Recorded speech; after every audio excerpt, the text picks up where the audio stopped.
Hello, everybody, and welcome back to We Bought a Dragon here on We Bought a Mic, pop culture podcast, talking Hot D, HOTD, House of the Dragon.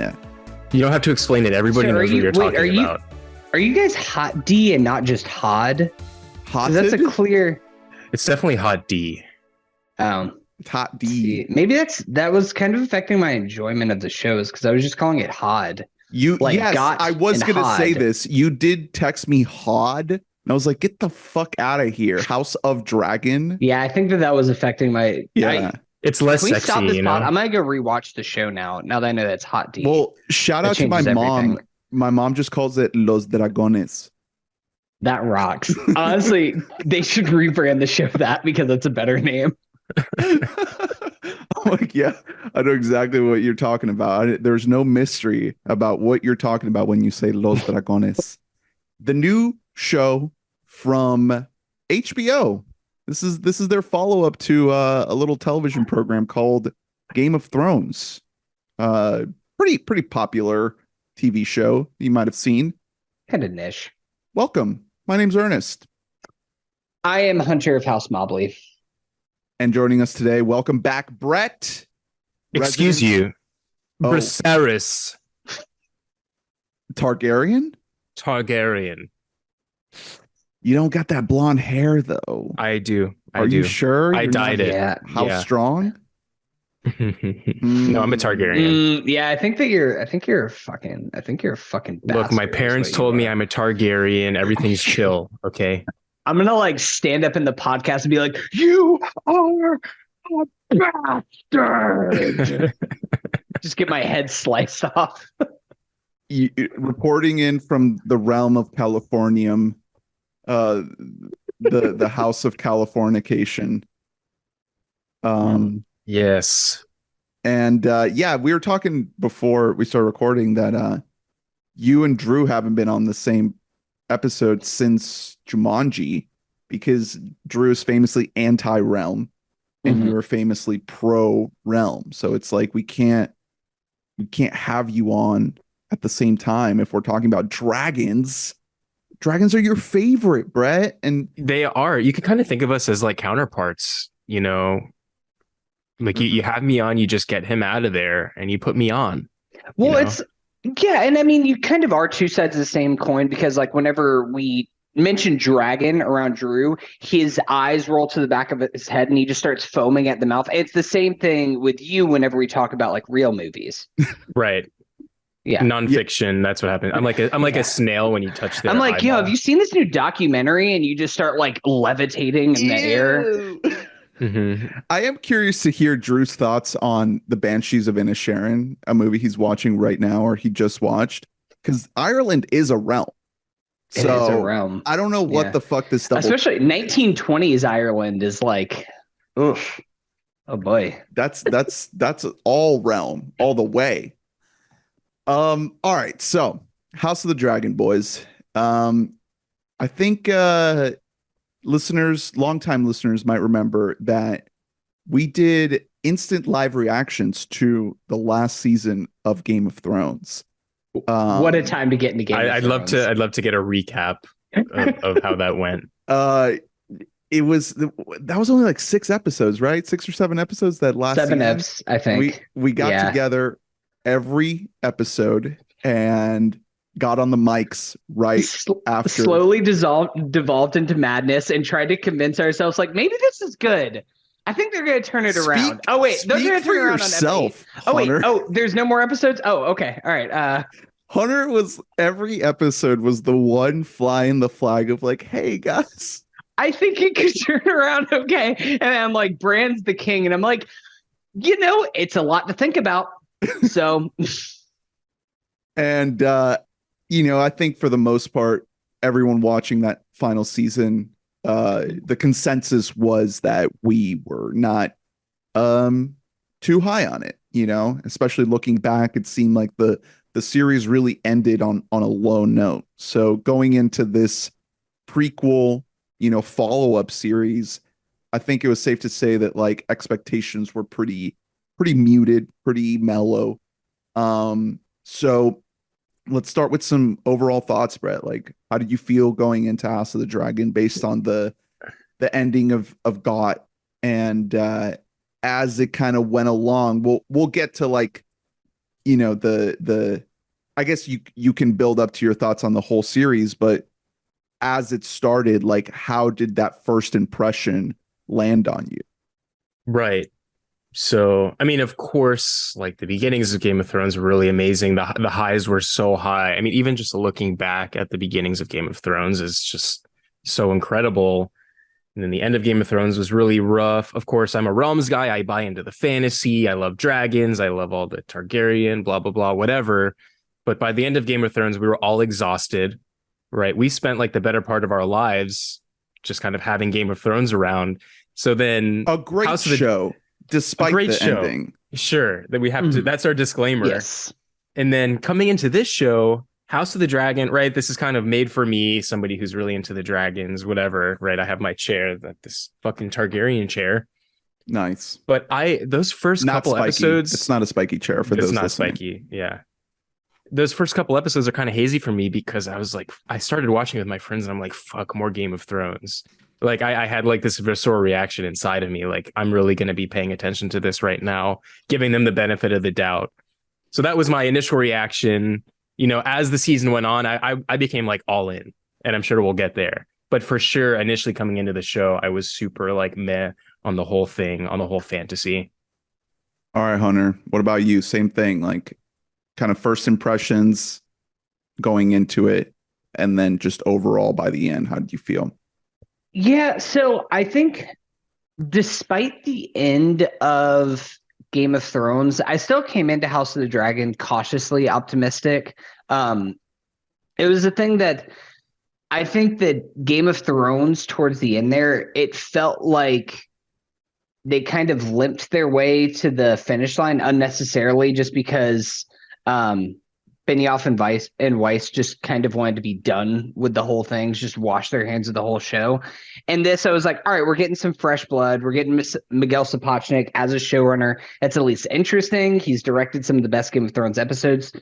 We'll see how he is a showrunning, because that's a completely different art than directing. But, you know, I had some hope for the show. I'd say that the show kind of starts for me a little bit shaky. It's a lot of just people talking, and Game of Thrones at its best was a lot of people talking. But at that point, it was a lot of people talking once I like knew the characters.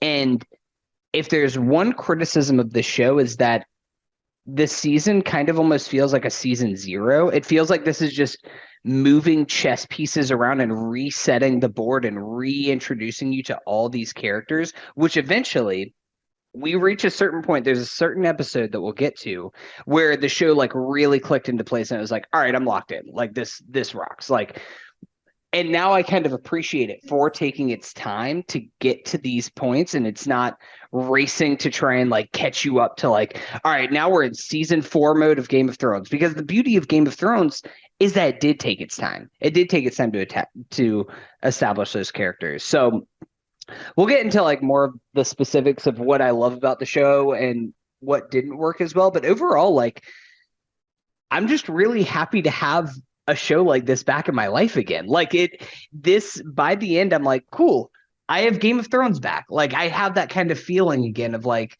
I'm ready for season 2 to come out. I'm excited to get back into this world. And like, now that I know these characters, we've had enough time jumps that now we have characters and actors that I can just attach myself to these roles and not like, oh, we're getting another time jump in between these 2 episodes. Yeah. Huh? Okay. Like it's a lot of that to start, but we settled in. Exactly. The dirt has kind of settled down a little bit, and now I really, really like where we are at with the show. It was a big task for HBO to come back to this world. It feels like pretty soon, right? I mean, it was a couple of years. I think got wrapped up in 2018, I believe. I want to say 18. Yeah, so 4 years. I mean, a lot has happened in 4 years. I disagree. To me, this is, yes, it was fast, but where Maybe this the right show, amount. like the setting of the show is exactly where it needed to be for them to do it within this amount of time, right? Like after this is all done, after Hot D is done, they're going to pick somewhere else in history to make a show about, probably. Well, that's what I I wanted was to gonna mention. say real quick because it was actually 2019 whenever it came, Oh. whenever it finished, and it was supposed to come out last year. And I think that's actually good that it took 3 years instead of 2 years due to COVID. Just Right. pushed production back. But like, I think if it would have come out last year, it would have been too soon. And I think that you might be right that this is like 3 years is the minimum amount of time in between these two shows. Yeah. And, you know, some little behind the scenes tidbit here, like HBO was developing multiple follow-up shows before Game of Thrones ended. So they were kind of like gearing up to figure out what the follow-up show to their biggest show would be. And they even, I think they even shot at least one other pilot for another show that we'll never get to see. That I think it's the one that was supposed to star Naomi Watts, and I think that one was supposed to be about like the origin of the White Walkers, or maybe I'm combining a couple different pitches, but they kind of like had almost like a horse race going of what the follow-up show would be, and this ended up being the one. And I think they landed on this one because of all the pitches and all the different ways that they could have gone. This seemed like the most kind of return to basics type of story of just like, all right, we're in King's Landing. We're zeroing in on a very contained story about this one family in the seat of power of Westeros. And we're not going to kind of go way, way beyond the bounds of what people expect from Game of Thrones. We're kind of upping the ante a little bit in terms of like having these, more involved dragon sequences, like heavy VFX sequences. But other than that, you're getting a lot of what you expect. And then on the flip side, this is an HBO Sunday night show. And I think that's kind of how I approached it. Other than it being Game of Thrones and Westeros and back to this universe that we kind of got to know and love, I just saw it more as like, this is another big HBO show. And it just so happens to be in the Game of Thrones world. But to me, it was just like, there's just something about that HBO Sunday night that like just kind of I'm in just already. Like, I'm gonna give it a shot. Like right now, White Lotus season 2 is on, and we'll see if it's like better or worse than the first season, but I'm watching it because it's HBO Sunday night, right? So I already have this buy-in. And we checked in on this show a couple episodes back, and I feel like I was kind of low on it. And I remember at that point saying that I liked Rings of Power more. And we could get into a whole thing about like why these two big ticket fantasy shows were kind of released at the same time and pitted against each other and all that. But at the end of the day, they're very different. But you can't help but compare them. And I remember being higher on Rings of Power. And now that they're both done, I think House of the Dragon, ended up being the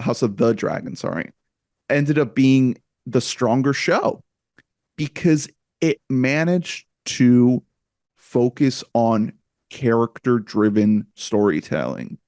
And I think that Rings of Power has these like incredibly dazzling visuals, and it's just like some of the most intricate world building you'll see on TV.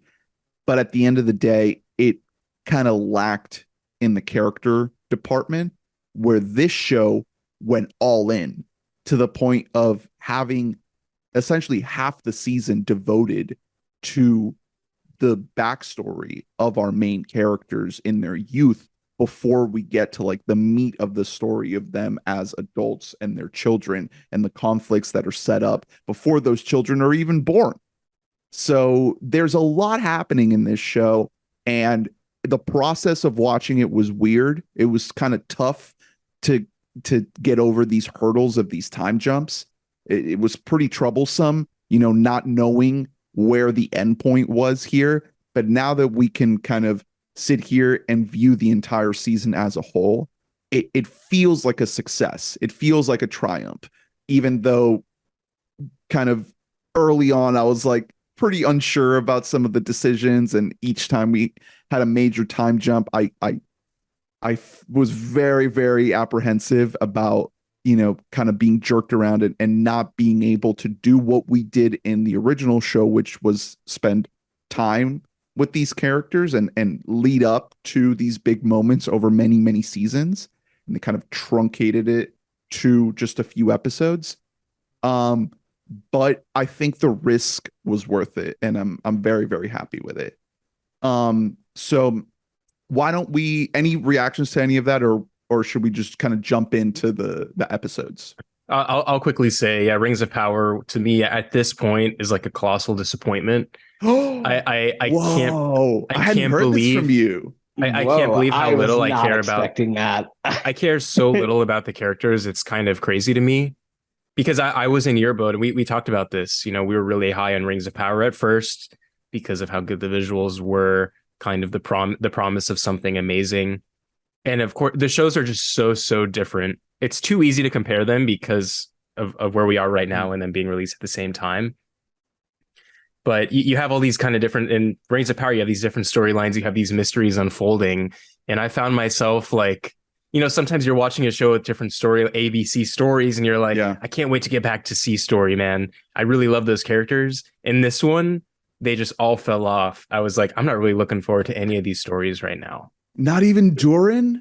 If anything was really good for me, it was the Durin, but I really hated Elrond. Maybe that's a hot take, but to me, he was just like a worse Han Solo. Man, I have not caught up with Rings of Power, but I like Elrond so far, like halfway. I think a lot of people do. Just not, is it? He is like, it's very different from the Elrond that we see in like the Peter Jackson Weaving. Lord of the Rings. Ain't no Hugo Weaving. He's not like stoic Hugo Weaving character. He is kind of like a young little whippersnapper, kind of like young gun type guy, which I like for that show. I will say, and maybe this is kind of a weird, again, it's comparing the two shows that are totally independent of each other. If my biggest criticism of House of Dragon comes from the fact that I think that it needs a character like that in this show.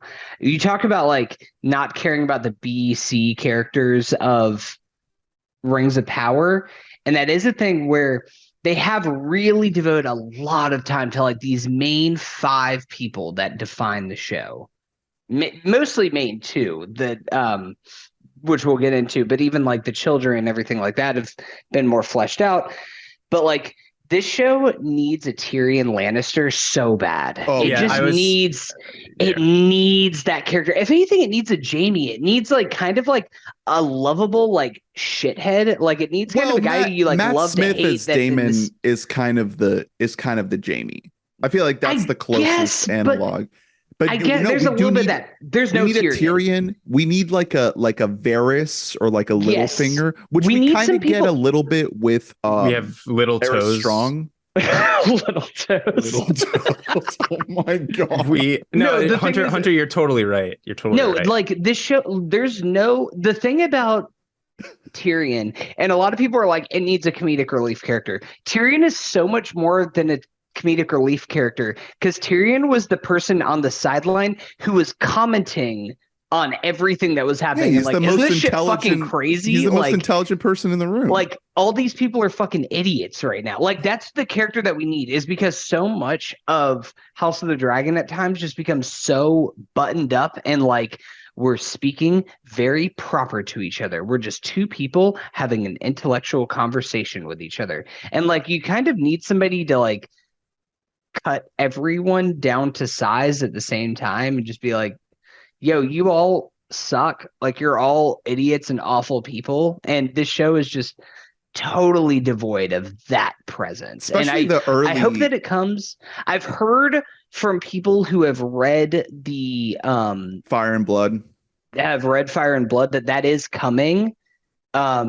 I'll wait until we actually get towards the end to get more into spoilers of who that character is going to be. But I have heard the promise that we are going to have some injection of life and comedy and levity. Are you talking into about this show. Mushroom? There's a character named Mushroom. Oh, I thought you were talking about like they're all going to drop mushrooms at one point in the show. I was like, Ernest, you have to say Soylent. No, you're right. You're right. I mean, I do think that early on, this is incredibly dry, an incredibly dry approach to this story. And it's tough to kind of like feel that investment in these characters when there's not a lot of entertainment value other than like big dragon do big dragon thing, or like, random battle or action sequence or something. But there is, again, that buy-in that pays off later, because there are these really pivotal moments that happen in the second half of this series that land with this immense amount of weight because of those early episodes, because we understand the backstory of everything that leads up to this Targaryen civil war. And to your point about the Fire and Blood adaptation, that book, Fire and Blood, is written as essentially like a history textbook. It's not written like a traditional novel. So there's an opportunity here for these writers on this show to play around with things and inject a little bit more of their own creativity. Whereas the original Game of Thrones show was kind of just adapting George R.R. Martin's writing pretty verbatim.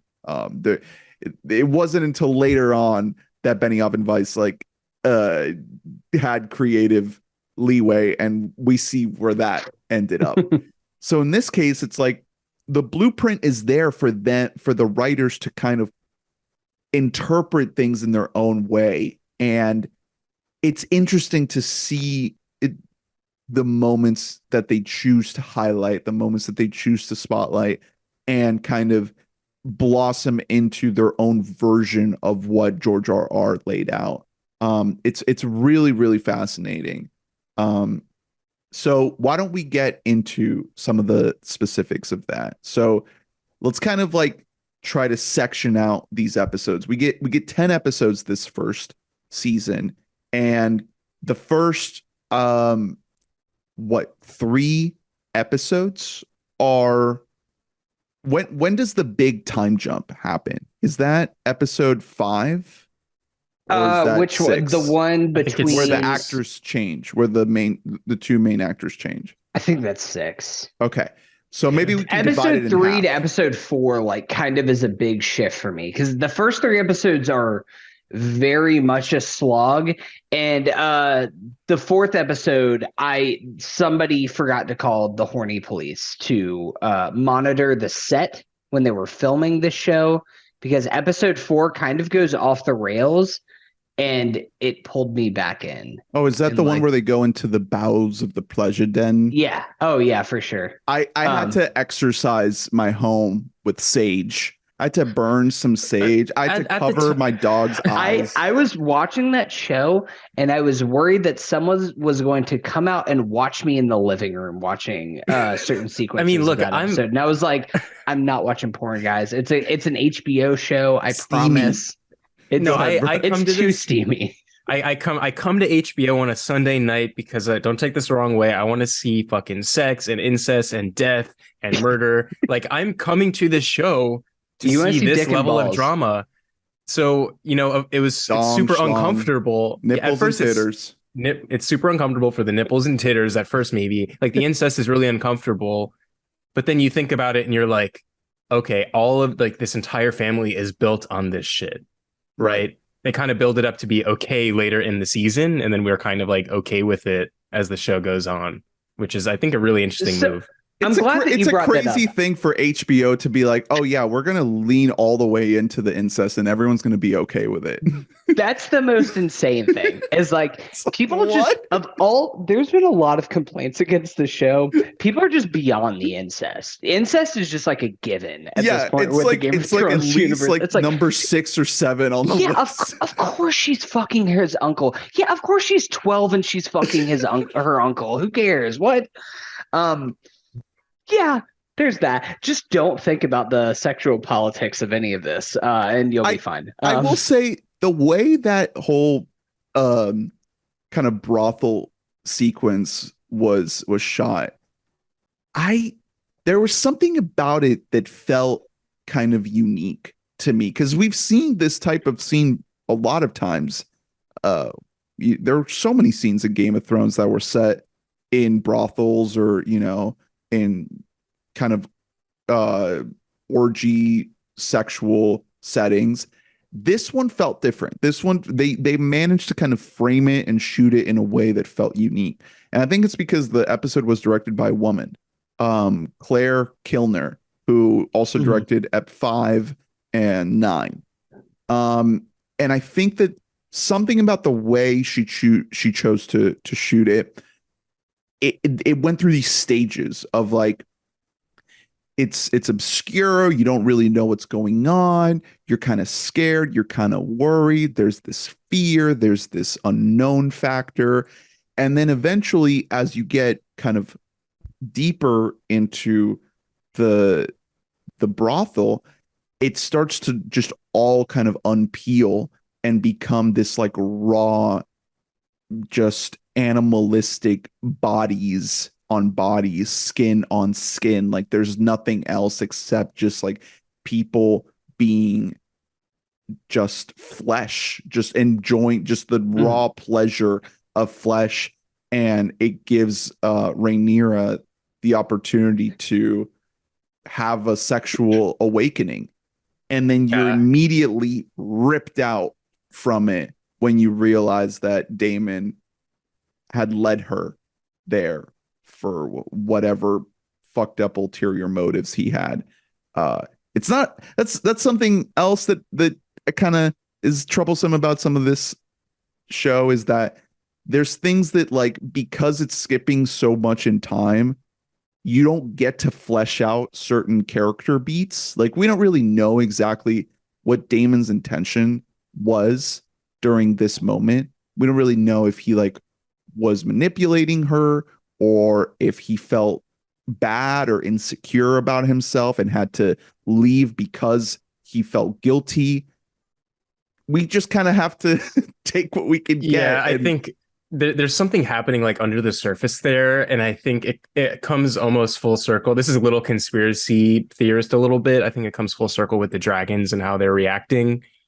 When something is boiling in this, family blood, right? Like the intro to the show has the blood with the Game of Thrones theme, which is really cool. I think something is happening here that's super, super mystical, where, I think Daemon kind of caught on to that, right? All this incest, the battle within the family causes, extra conflict to boil up. And we kind of have that culminate at the end of the show, which we can get to.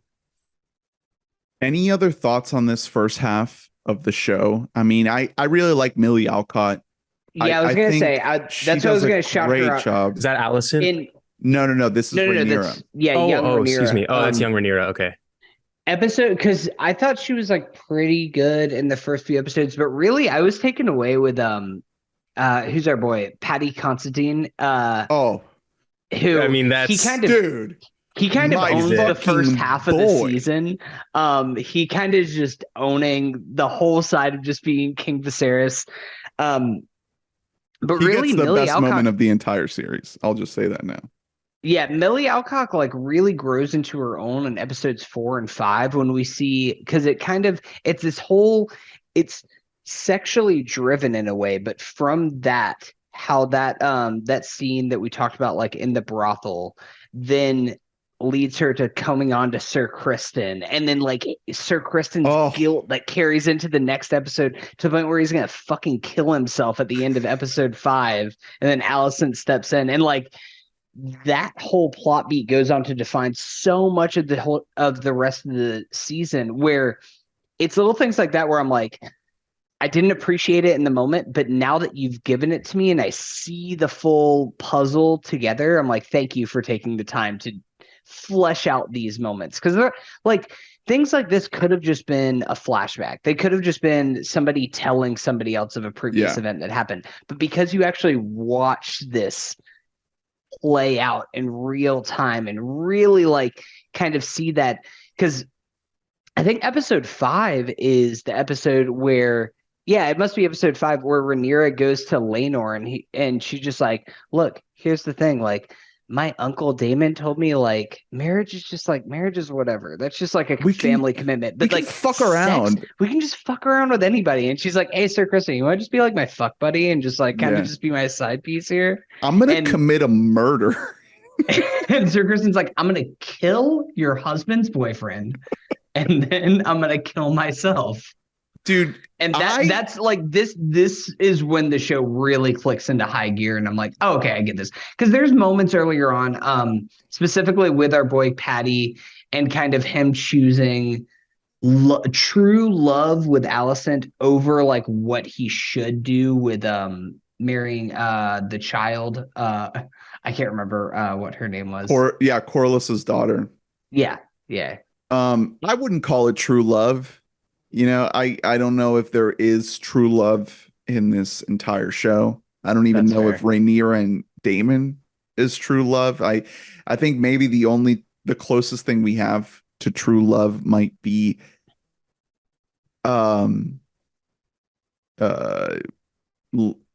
what's his name?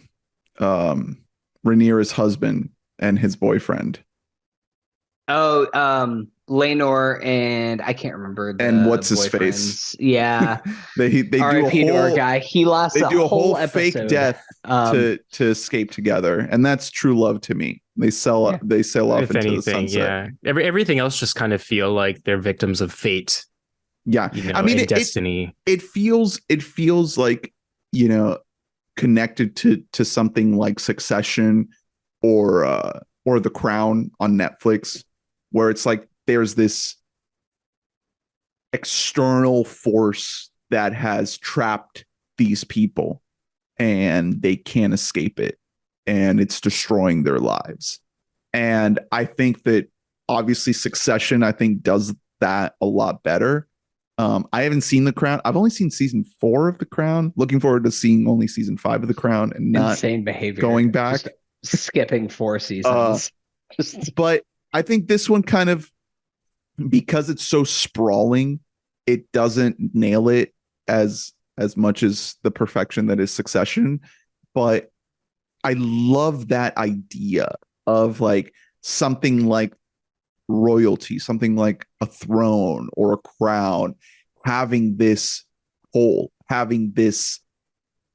impact on our characters. And let's talk about our guy Paddy. I mean, I wanted to go kind of episode by episode, but maybe the better way to do it is kind of just talk about all these characters and their journeys throughout the season, because I think Paddy Considine as Viserys is not only the best part of this show, but one of the best characters in television this year. Like, I totally agree. Completely. Mm-hmm. Like, what an achievement. Like, I'm scared for my guy Bob Odenkirk. Like, come Emmy season, Bob might come home empty-handed because Paddy's is lifting up the trophy, because it's that good. The thing is, like, fucking good. I wasn't expecting it to. Like, I think coming into House of the Dragons, I mean, think back to Game of Thrones 2011, whenever that came out. It was like, oh, it's the Sean Bean show. And like, it's just, that was the only name that was attached to this. I mean, really coming in, Matt Smith is we love Boromir. We do love fine. Boromir. He lives. He always lives in every project that he's involved in. Yes, of course. But like, Matt Smith is the only major actor that's involved with the show at all. So I was just expecting Matt Smith to steal the show. In a way, he does. Matt Smith, don't get it twisted. Matt Smith is an incredible character, but Paddy Considine as King Viserys, just like every single scene and moment that he has, I'm like just so enwrapped in everything that he does. I think part of it is in his performance. It feels like he's the only genuine person in the entire world. Yeah, Like in he's the just a entire good world guy. that's built around him. He's just actually wanting the best for his family, for himself, for the realm. Like he's just You can't just do that trying to as a hope for the king. best. Exactly. And it's like why he's probably the last wholesome king Yeah. that has ever existed in Westeros. And the idea that the throne, the blades of the throne are cutting him, like the symbolism of that, the fact that the throne is rejecting him and he is falling apart physically because he's not fit to sit on the throne, the way that plays out. His whole transformation is like, it's genuinely heartbreaking. Like it is just, it's upsetting, but it's also like so moving just seeing everything that he's so good. It's a pitch perfect performance from him. He really holds together the show for the majority of the show. He's so fucking good in this show. I totally agree. It's like one of the best TV performances I've seen in a really long time. And I think a great pivot from his character is how he then rubs off on Rhaenyra and really informs who Rhaenyra is all the way up until like the final episode of the show. What do you guys think about that? Yeah, I mean, the whole prophecy angle is set up from the very first episode. And the idea of like the Song of Ice and Fire. And this is something that wasn't really seeded in the books. This is kind of like a show invention.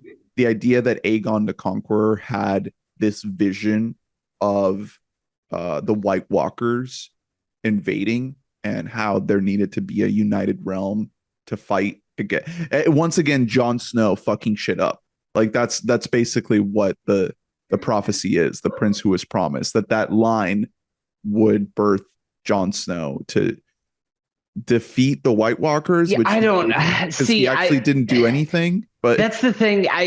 There's little moments of the show where it has a little bit of prequel problem to it, and that is there's nothing you can do about it. It's just a prequel problem where it's like Song of Ice and Fire, the prince who was promised, and we've seen the episode, and like the episode was like kind of Arya like pretty stabbed good. him with that knife that we see. It's the same knife. Well, I like how this being a prequel is playing into the show where we have these characters trying to act on their own volition, but it doesn't matter what they want. They're kind of going to fall into their roles for what fate has for them. So what I meant by Rhaenyra getting the traits from Viserys is she wants to do good. She sees people as being really good. She continues to get a little bit fucked over and over as the show goes on until like the very end of the show. And I think the way that this show ends is really, I know we're not there yet, but that's, I mean, like I the love very, the way very the show end. ends. Yeah. You're 100% final shot right. of her just like ready for war. It's amazing. It is, and it's so. That's what I was talking about. Like, it kind of sidesteps a little bit of those prequel problems because you see the show, and in episode 2, Paddy goes to Rhaenyra. Viserys goes to Rhaenyra and says, like, "You're going to be the queen. You will take over as the queen of Westeros." And like we've seen Game of Thrones, we know like.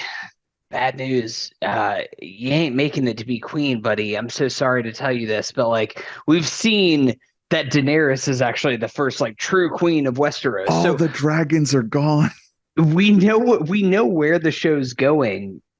So at that point, it becomes entirely character dependent, and it's so much of what Paddy does that then informs what Millie and eventually Emma Darcy's doing with her performance of like.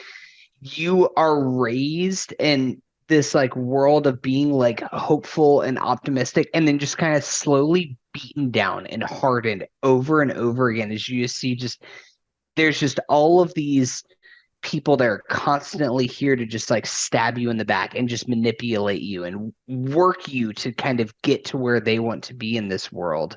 And it's so well done. It's like a Game of Thrones, Hunter. It's playing the game. I wonder if anybody's ever said that before. Emma Darcy uses they them pronouns, but Rhaenyra is still she her. So that might be a little confusing. The character is she, but the actor is they. Yes. Well, I mean, when it comes to the first part of the season, like the actor that plays Rhaenyra, I was like, whatever. I mean, that was a big reason why I wasn't so into it. There was something that wasn't clicking for me. Millie Alcock. Yeah, but then after the time jump and we get Emma Darcy, I absolutely love them. I am super stoked on the that casting actor. is so good. The casting is nailed unbelievable. Yeah. Both Rhaenyra and Alicent, because they cast Emma Darcy and Olivia Cooke first, and then they had to go back and cast the younger versions, and it's perfect. It's seamless. They really did an incredible shout out to the makeup team and just the VFX stuff of just making, because if you look at them side by side, like their headshots, they don't look all that similar to each other. Like they're like, you see some similar features and everything, but just like they did a really, really good job of just making it look like they, especially because with like Millie Alcock, for example, she's playing like a 7-year age gap just in the time when she's on screen before the first half of the series, I think I don't know, I think it only skips like maybe 2 or 3 years in time, so you go from like 14 to 17 or something like that. I thought that was longer than that, but I mean, it's either way, like it bridges that gap in a really, really natural way. And same goes for who Emma plays Darcy. the young Alicent, Emily Carey. Also, great job.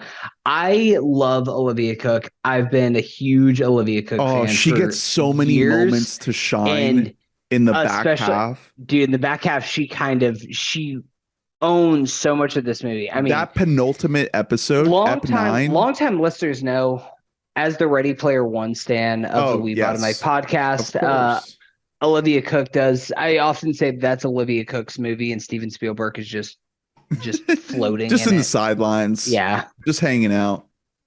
But she's incredible. That's a perfect example of a character where it's like, I'm so glad that we took the time to really get to know her, and specifically her relationship with Rhaenyra. I did want to talk a little bit more about that specifically, because the way it's set up originally, I think just in the first episode or two, it seems like they are kind of these like soulmates, like they are intertwined together for life. It could be romantic or not, but it's just this extremely deep friendship. And the spine of this series is them essentially becoming antagonists to each other. They're set up as like this inseparable bond, and everything that plays out throughout the entire series is based upon them being against each other. So it's an incredibly important character dynamic to set up from the jump, to introduce these people and how they relate to each other, and then slowly over time erode it.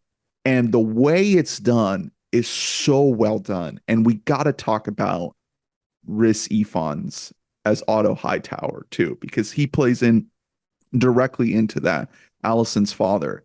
Another incredible performance. I mean, guys, like this whole cast is fucking great. Like, I don't know if there are any weaklings. I mean, maybe Kristen Cole, but that might be a whole nother conversation, because I just hate that guy.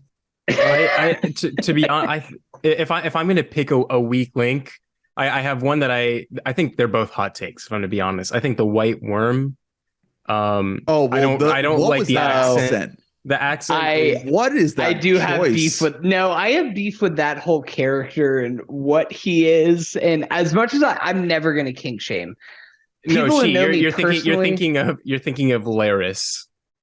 The White Worm is Sonoya Mizuno. White Worm is the girl from Devs. Oh, yeah, yes. Yeah, no, okay, That now I know the accent. Yeah, it's something. It's kind of like, the actor is kind of pulling something from somewhere, it feels like, and it doesn't really click for me. The impact of the character just isn't there for me either. I think that's the weakest part of the show by far. I'm also not a Matt Smith stan at all. I think he's a fine actor. I don't think he looks the part at all either. I think I'd hate to comment on somebody's appearance, but he doesn't look like the Targaryens. You don't like the Legolas wig?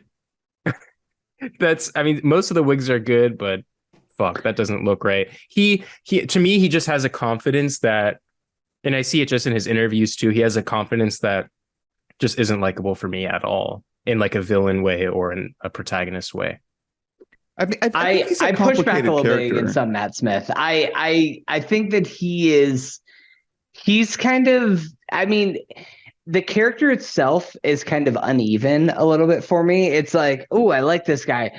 Oh, he's killing his wife now. Okay. All right. Well, now I'm back in on this. Like, it's a little bit kind of uneven. That's, Ernie, I think what you're getting at earlier, where we're skipping some character beats with these time jumps with Matt Smith. But I think his performance, I'm really into. The entire length of this guy's life that we see. We see like, what, almost 20 years of this guy's life. Like, he is an entirely different person, theoretically, from the first time we see him to the last. Compare him to Viserys. We feel it with Viserys. Of course, we feel it with Viserys. But with Daemon, there's this moment at the end, maybe like the 8th episode or something like that, where Matt Smith is like sitting, or Daemon is sitting next to Viserys, as Viserys is like deteriorating in bed, and it's like, dude, these are supposed to be brothers, and they look like they're 100 years apart in age. That's okay on its own, right? It's okay. That's a good visual, is that they look so different in that way, but we don't have those connecting character beats to really be able to relate them on like an even playing field. They make this choice to have Matt Smith have almost entire episodes in which he doesn't say anything. And I don't know what point that choice was made. I don't know if they wrote a lot of dialogue for him that they decided not to use, but that is a very deliberate choice to have your second build actor have entire stretches of your show like not say anything. That really resonated with me. And I don't think it works all the time. I think that there is a lot kind of left out there to try to find as an audience member to learn about this guy. And maybe it's like, oh, we want this guy to be mysterious and we want you to wonder like what he's really like. But at the end of the day, it's like there's all these other characters in the show that we learn a lot about and that we grab onto with a lot less. And so he's kind of left in this middle ground of like, yeah, he's mysterious, he's elusive, like, it's kind of intriguing to not know that much about him, but then you turn around and you see all these other characters that you do latch onto because you know more about them and there's more set up. So I do get it, but I didn't budge against it too much. I don't want to jump too far ahead, but my biggest problem with the Daemon character is in the final episode. Oh, it's in the scene where Daemon chokes Rhaenyra, and it's something that feels so out of nowhere, and you're like, I don't think it really works in the context of the episode. I think that House of Dragon, to its credit, it does kind of work against a lot of the very real criticisms against Game of Thrones, which is that it has some rape fantasy to it that is very, very misogynistic, and it is very into kind of like very bad politics whenever it comes to actually the women in the show and some of the like rape agenda and shit like that happens. I think that House of the Dragon does a really good job of sidestepping some of that. And I think when Daemon goes to choke out Rhaenyra, it doesn't really work for the context of the show. And it doesn't work at all for his character, because it seems like we're saying here, like that he's had this 20-year character growth and that he has changed as a person. And we see him in a light that doesn't ever really show that he would like abuse his wife in this kind of a public and physical way. His pregnant wife right now, pregnant with his own child. So it just doesn't really work for that character. He is set up as a shitty person at first. Like early episodes, out of the gate, he's a shitty guy. And then as it kind of goes on, we see him as like a family guy. You know, he wants to be away from all of the drama in King's Landing. He has his new wife and kids. And then he kind of gets dragged back into the fray and he marries Rhaenyra and all that. And you feel like he might be different. And then that moment is kind of harkening back to that original Daemon that we saw, the Daemon that killed his wife. He did kill his wife. Let's highlight that. Like, he fucking murdered his wife. You know, this is the kind of guy that we're seeing here. So it is complicated. I don't know if we're supposed to really root for this guy, you know, and it's tough to have like our main character, basically our hero, being married to him. But I don't know if we're really meant to see him as one of the good guys. There's a little bit of back and forth, like what you're saying with these characters of like, how are we supposed to be feeling about them? I like to kind of bring it back to what I keep mentioning of this blood boiling. Like there's something in these characters' veins that's connected to the dragons that's making them act up in a weird way. And I know it's kind of bullshit to talk about that without really backing it up and kind of using it as an excuse. But to me, that's really fun. Mm-hmm. No, I think you're 100. I think that there's a lot of truth to what you're saying there, though. Like even specifically talking to Daemon in the final episode, we see him in the volcano, like underground with the dragons themselves, like actually connecting on this really animalistic level with these creatures. Right. Knowing that something goes wrong later to where we don't have dragons anymore. Right. This is all linked, like this fucking incest. And, you know, this is like what Viserys is trying to avoid. And, you know, this prophecy reaching the wrong ears is where it all falls apart for me. I know we're jumping around here and we're talking character by character, but this is where it all starts to fall apart. So now that we're kind of on the dragons, how about we highlight some dragon moments in the season? I was gonna actually do some kind of knocks against the show, and a lot of them are dragon based. And I'm so sorry, Brett, for bringing the this VFX. up. The VFX weren't up to par for you? No, some of the VFX look pretty good. But I think that there's a few moments in this show where it feels like the showrunners and HBO felt the need of like, we gotta do Game of Thrones greatest hits. We gotta throw a set piece in episode 2. And Dude, it's like, well, the crab feeder. I don't know these characters. He was my guy. I want a whole crab feeder. I want the crab. Yeah, what happened there? Everybody was talking about how much at that point I was still kind of iffy on the show, but what happened there? Nothing happened. So he literally was like hyped up to be a big bad, and then he just gets killed. Like it just felt like he just was gone. He just got killed. And big set piece. The crab feeder is nothing as a character. At that point, Daemon is like nothing. Like I'm like, oh, this guy who's like mad at his brother because his brother's king, and he's like, I wish I was king. I'm gonna go kill crab feeder, and I'm like, cool. That means nothing to me. The scene looks fine. And there's a lot of that where it feels like four set pieces. You had a very penultimate episode. I have some beef with some of the way that some of the shots look. Sorry, what were you saying? Oh wait, you're referring to the dragon pit. Yeah, dragon massacre. Just emerging up, killing 25,000 commoners. So we'll put a pin in that for a second. I remember you messaging us specifically talking about the crab feeder dragon moment, how it was just like this cheap kind of like, let's push the dragon button to kind of overtake the fact that we didn't have anything more interesting happening in this battle. Yeah, no, I think that the show does that a couple of times where it's just like, oh shit, that's right.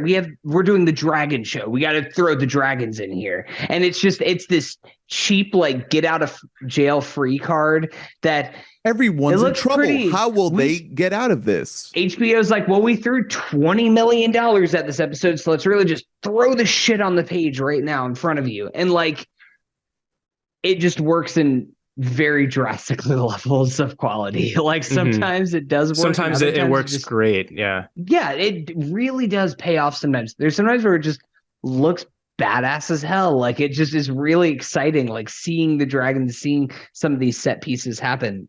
Even some of the quieter moments I know cost a shit ton of money. Like again, I think it's in the finale where you see the dragon land on the fucking bridge at Dragonstone there that I know costs so much money to make, but it isn't like a big action set piece. Those moments work really, really well with this show. And other times it just feels like we're doing Game of Thrones karaoke and it just doesn't work nearly as well. Can we talk about Lord Larys now? Our little our foot king, the spider. I've been waiting to talk about Larys. Yeah, I would never kink shame a person. Listeners, look at me in the eye if you're listening, or if you're watching on YouTube or listen to my voice. I will never kink shame anyone, unless it's actually actively hurtful to somebody else. But what is this character? What are we doing, guys?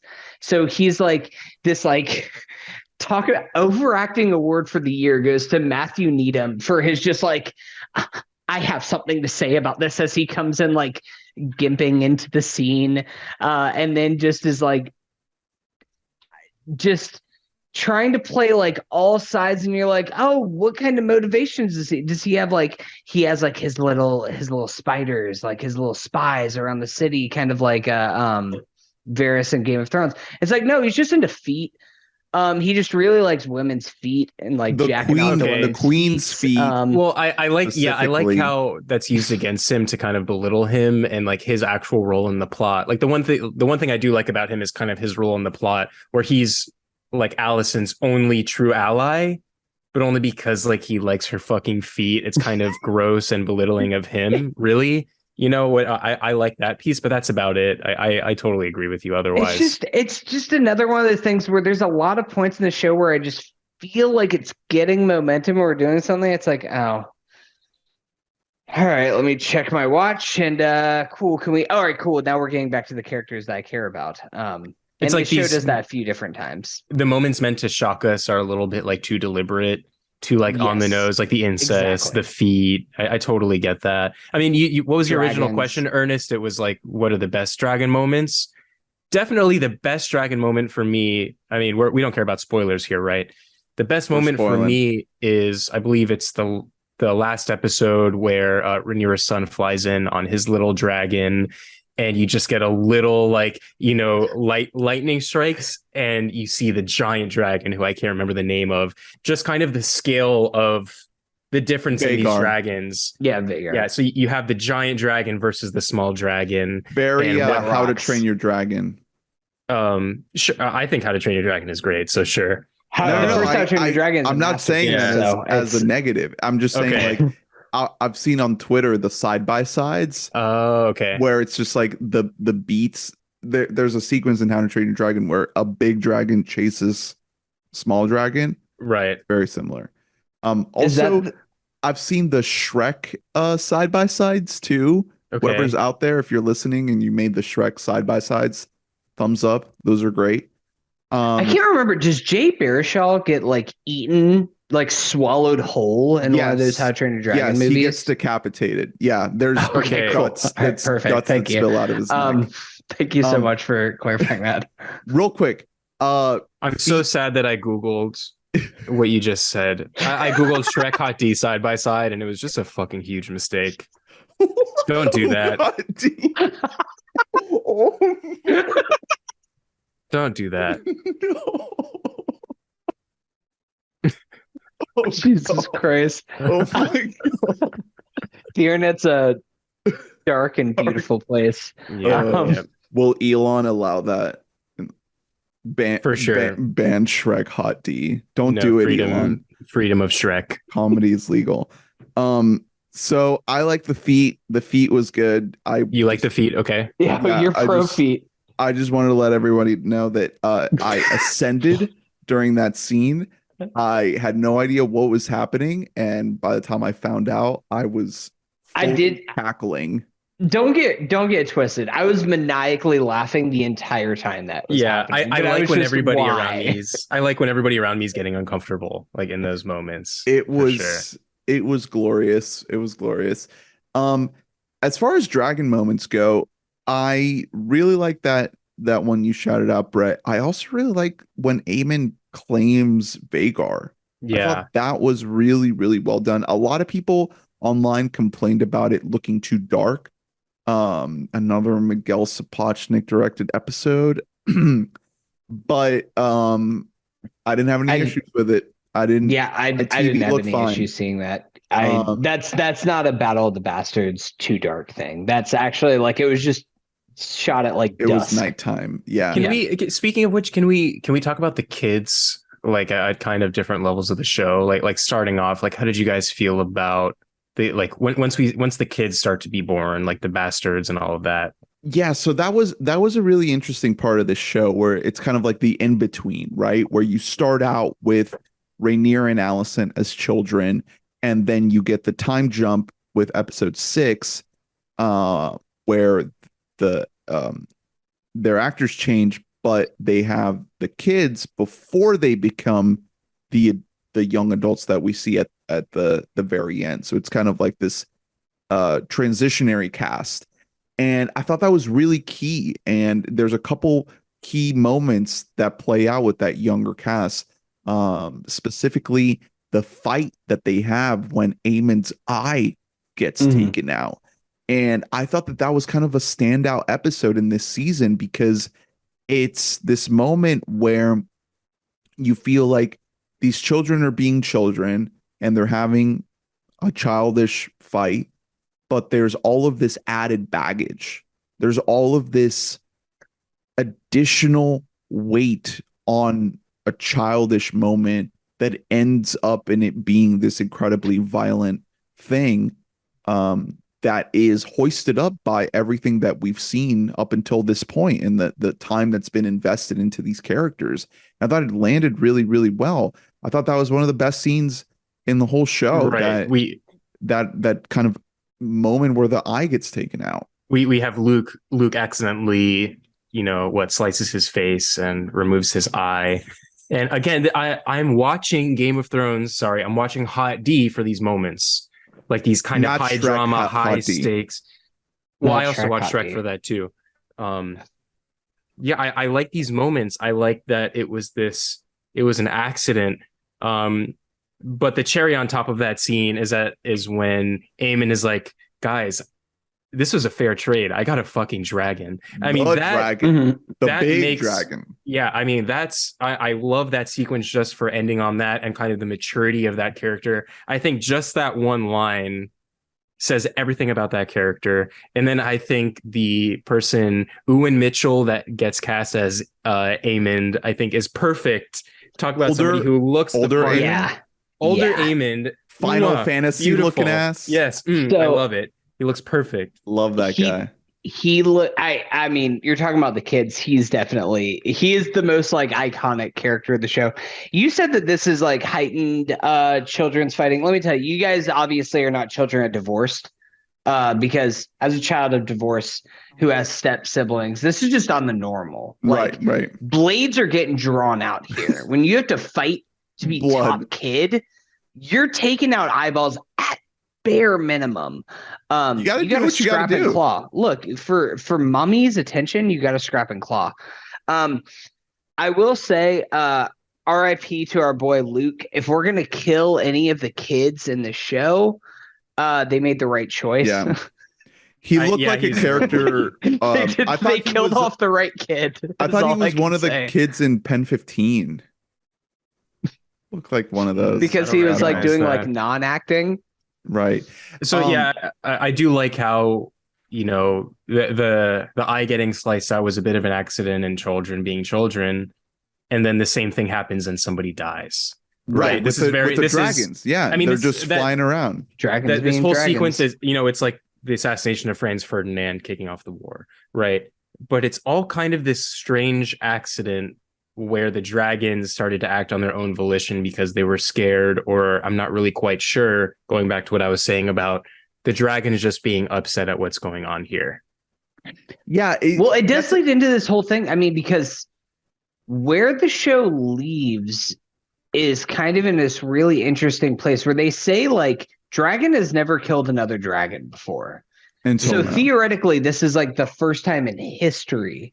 So is Aemon going to say that? Is he going to own up to, like, Right. yeah, my dragon didn't listen to me and just kind of did its own thing? Or are we just going to, like, bury this shit and just say dragons have still never killed dragon? Back to my point about them having this room to be creative, adapting the book. In the book, the way it's this moment happens, apparently Aemon, because obviously nobody can see what's happening in the sky, Aemon comes back and says that he intended to kill Jacaerys or Lucerys. Which one? Lucerys. Yeah. Luke. And we can clearly see from the performance and the way that scene is put together that that's not the case. He did not intend to kill him. That's not true. He can still own it after the fact. He can still own it, which is what Hunter's getting at, right? Well, he has to.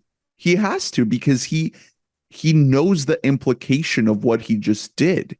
He can't come back to Alicent and Otto and tell them that it was an accident. I think he's going to panic. Do it. I think he's going to panic a bit, and it's going to be kind of outwardly said as such, right? And maybe the annals of history is that this was, like, deliberate. Yeah. Well, to your point about comparing it to our history and World War I, I mean, it's perfect that this entire season played out the way that it did, and that we get the full context of how everything led up to this war. Because now season 2 is going to be this civil war between the Greens and the Blacks, as they're called. And we could have started there. That would have been a great place to tell a story and to set a television around. But the fact that they told the story of everything leading up to that is incredibly effective. And now we're going to go into season 2 caring about these characters and understanding their backstory and everything that they've been through. And as we kind of start to wind down here, because we are going to have to wrap it up soon, I did want to shout out, going back to Paddy Considine, his last episode, episode 8. There's 2 key scenes that happen here that sort of can only exist in that context of giving us the lead up, of letting us know the stakes in the way that they're set up. The highest rated episode 8. It's perfection. It's perfection. Mm-hmm. First, his walk to the throne.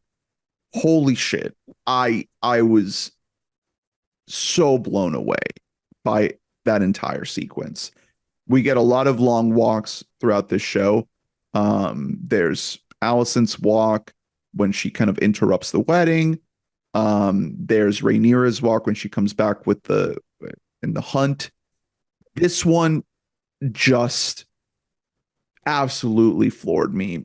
There's just so much context around it, not just with the physical state of Viserys, but just the idea of, can he even be king anymore? And what is his presence going to do in this moment as people are debating the state of succession, of who's going to succeed him? And then the dinner that follows it gets pretty contentious. It gets pretty heated. But there's this moment before that where he just sits there and he just watches his family, like, get along for once. Yeah.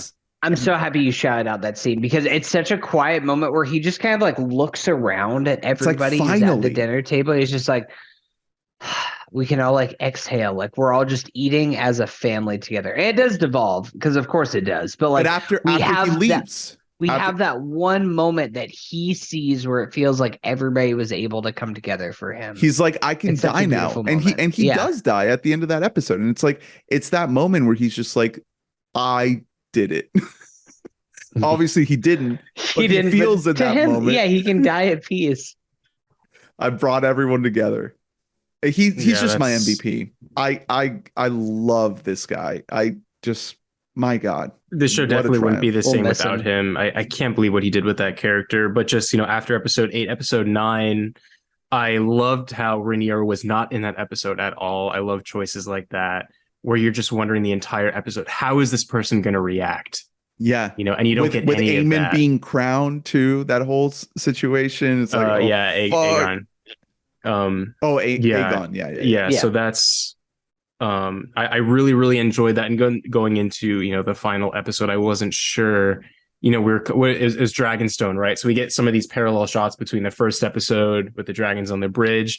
I think that's Otto Hightower's best moment, is when he's displaying this kind of really, and there's a lot of depth to this moment where he's saying to everybody at Dragonstone, like, here's the deal, here's what's going on, right? The amount of confidence he had to bring out in that moment, I think, says a lot about him as an actor. It was really cool for that character too, for a character I didn't really care much about prior, because he's a little bit of a leech. He established his own power. But as we get to like the end of that finale, as Rhaenyra is sending her kids away, and my friend Ivan, shout out Ivan, is like, she's about to send her kids off to die.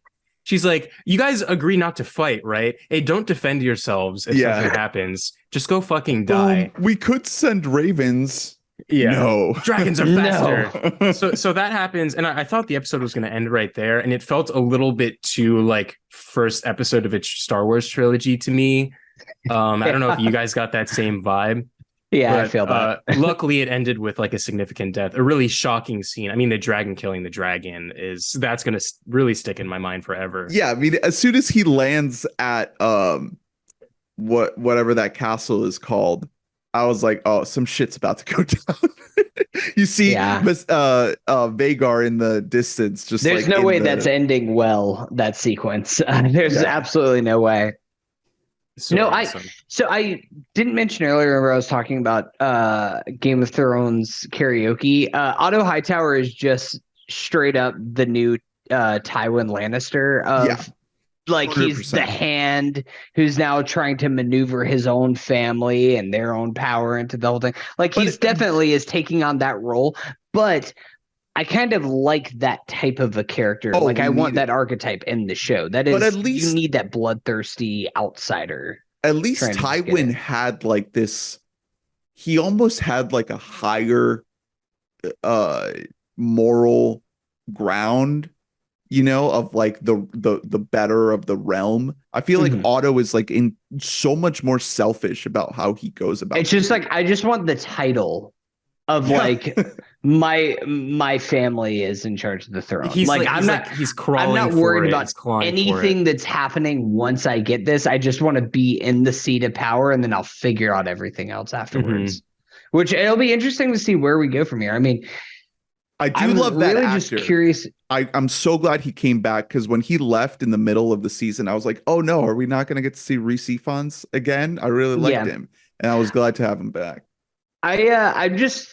I really like where this left off. Like it left a lot of pieces unanswered. It left shit's going down.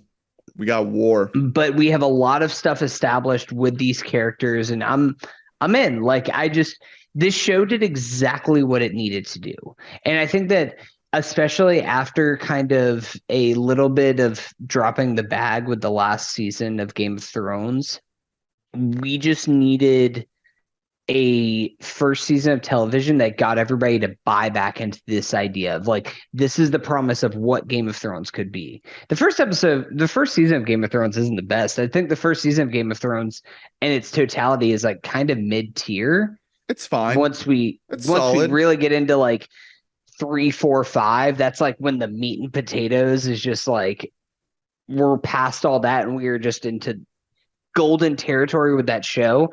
And I think that in the same way House of the Dragon lays all of the seeds and lets them grow to a point that, like, I can't wait for season 2. Now that we're actually going to set off and start this war, I can't wait to see what we do with it. I'm interested to see how long the show's going to go. What do you think? Like 5 seasons?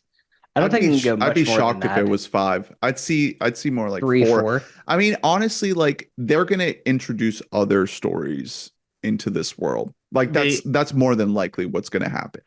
Yeah, I really wanted to mention kind of the things that are missing so far that Game of Thrones had, which is those little charming relationships. You know, you have like the Hound and Arya. You have the relationships with like Peter Dinklage and some other characters and things like that. So this show is really centered around like King's Landing and Dragonstone. We spend a lot of time in these castles, but we don't get those kind of separate moments like with the Starks that feel a little bit more grounded. We're getting Starks. Did you see Winterfell on that map? No. When it lit up. Okay, so that's good. That's where I've heard that some of the levity is going to come in the show. I can't remember. It's not is it Brandon Stark? I think is the Stark that they're going to go meet up there. I've heard that like him and Rhaenyra's other son. I think it's Hunter. Viserys. I think it's Hunter Stark. Is it Hunter? Is it me? Yeah, Am I up I there? don't remember. I think that's like they get into some shenanigans up there and have some fun and levity from what I've heard from people who have actually read the books and everything, which is good because the show needs a little bit of injection of youth and fun. And winter is coming. We got to remember winter is coming. Yeah, there's this. I really think this is they do a good job of kind of presenting that these times are really different. Like I wanted to mention that when you talked about the brothel. Yeah, it's kind like 200 years before the original show. Yeah. Like in terms of world building, there's some little details in there. I think they're missing some character beats to support that. Before we ended, I really wanted to mention I was just blown away, especially the final episode with the costumes. Easily the best costumes I've ever seen in any show ever, building out the fantasy of the Targaryens in their prime and what they looked like. I don't know who did that. They deserved the fucking Emmy. It was incredible. What did you guys think about all that? Which scene specifically? So I'm thinking of what comes out in my mind. There's 3 things. It's 2 of Rhaenyra's outfits. She wears like 2 dresses in that final episode, which you could flash them up here. Crowned. Boom, boom. Right. There's the 2. Yeah.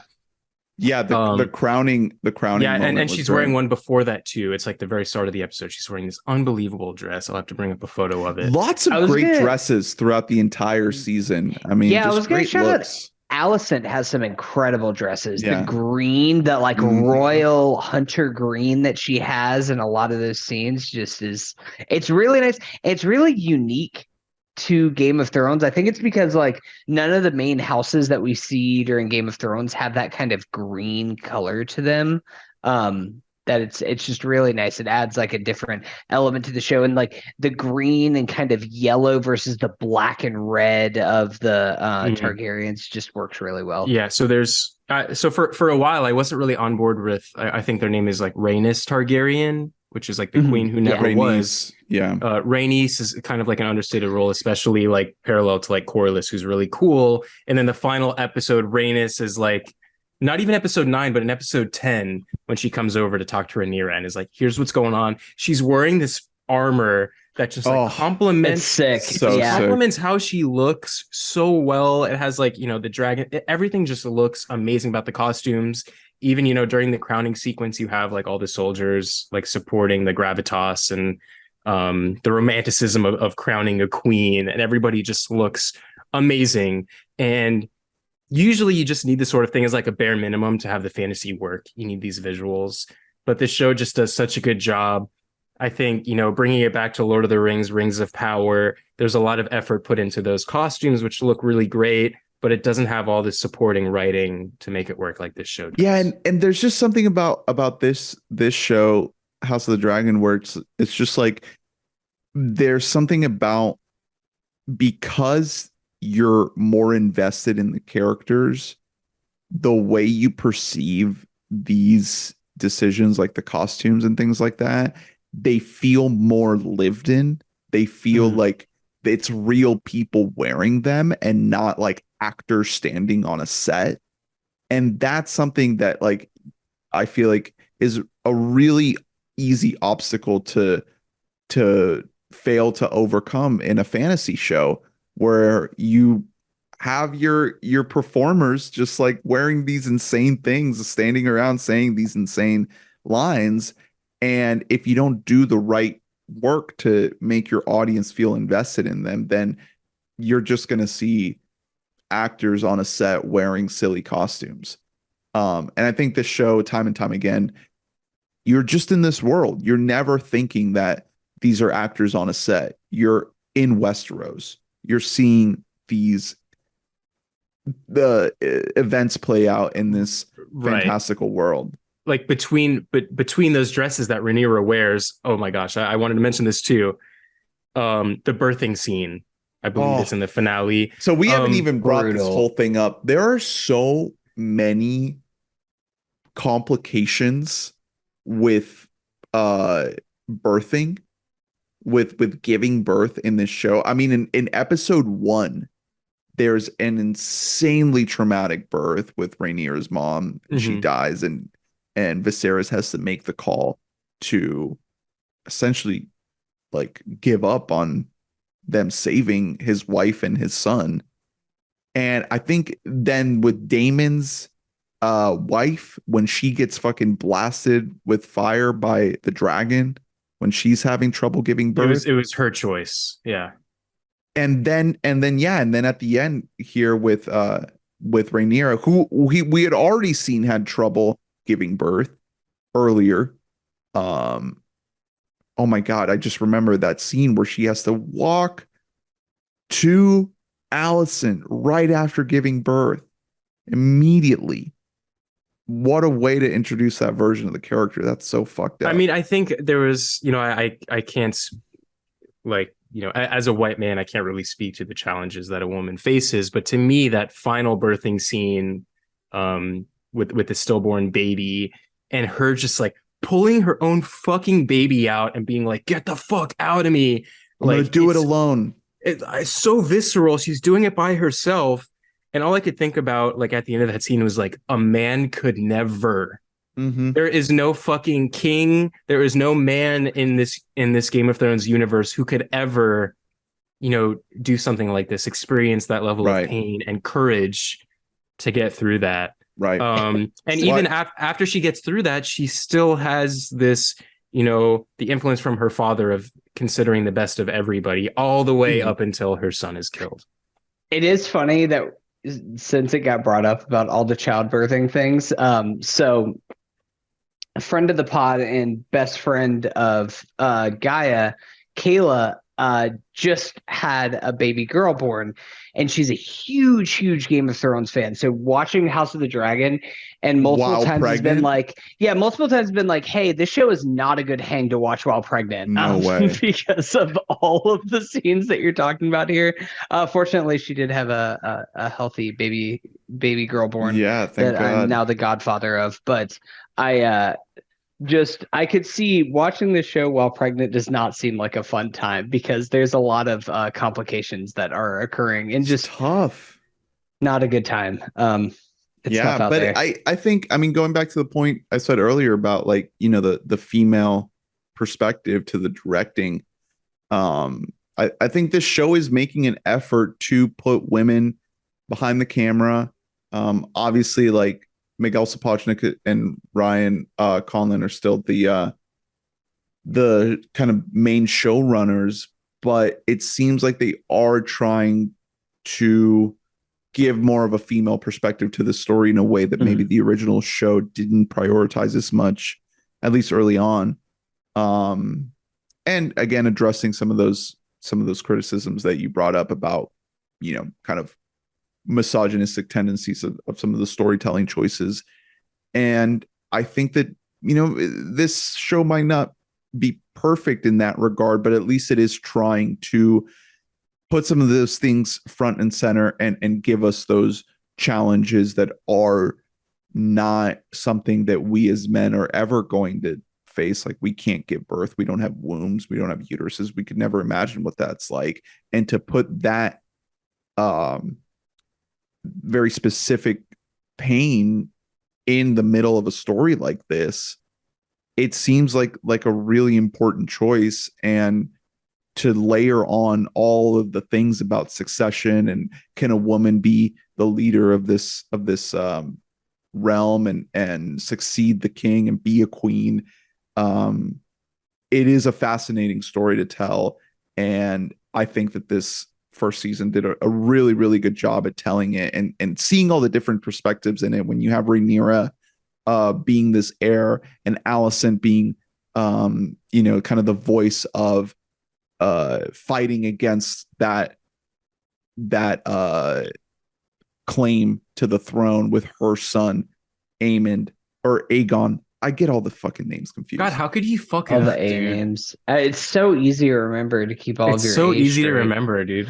It's that's why we've definitely been referring to only characters by their actual character name this entire podcast. Not like what was it? Rhaenyra's older son. I think they not the one who gets eaten, the other one. They pretty much nailed it.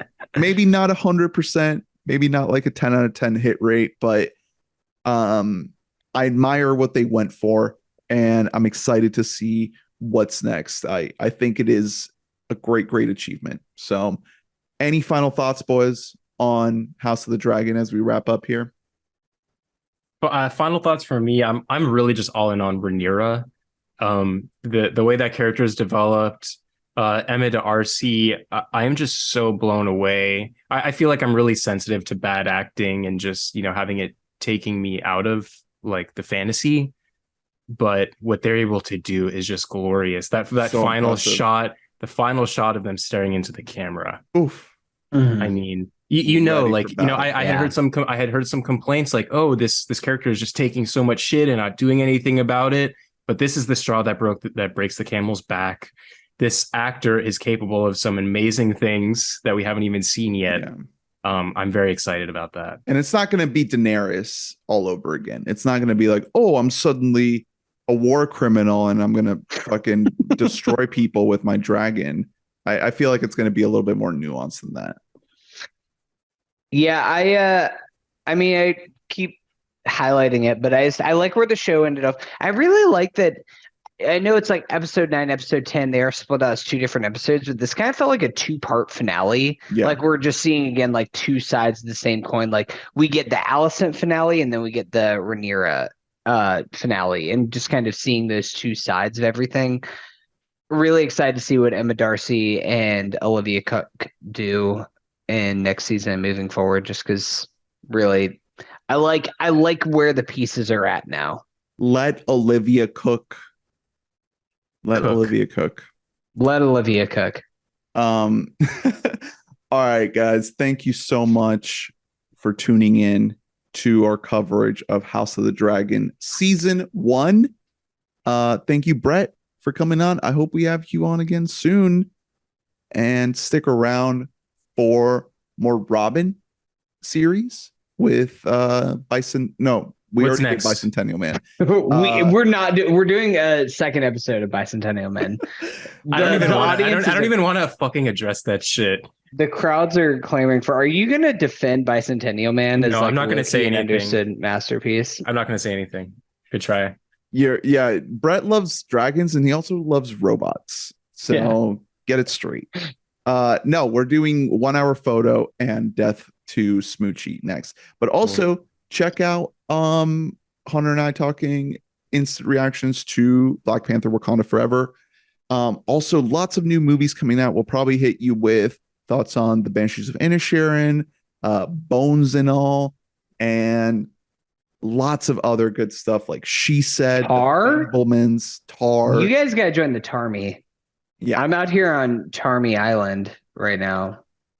Anything you want to let the people know? Anything you want to plug, Brett? Yeah, any good stuff you got going on? I don't really shout out, any personal social media or anything. I do want to shout out this kind of pseudo yo-yo boom that's going on. I encourage you guys to just, do a little Google, do a little YouTube search into yo-yo and what's going on with some of our influencers we have. They're doing a lot of hard work and doing a lot of really cool stuff globally for yo-yo, taking advantage of the TikTok model and YouTube and whatnot. Nice. It's really interesting. Take a look at it. I've been a yo-yoer for most of my life. I think it's like the best skill toy out there, and it's having a resurgence right now. So go check it out. Where are your yo-yo TikToks, Brett? I have a couple. Yeah, you can check Okay. out. I think I'm at Popsicle Profit on TikTok, so you can go ahead and follow me there. That's what I like to hear. All right. Thanks for listening. Please rate, review, subscribe, like, and comment. Let us know what you thought of Hot D. And stick around. Thank you, donors, for donating. Recommend the show. We'll see you next time. We love you. Bye-bye. Bye.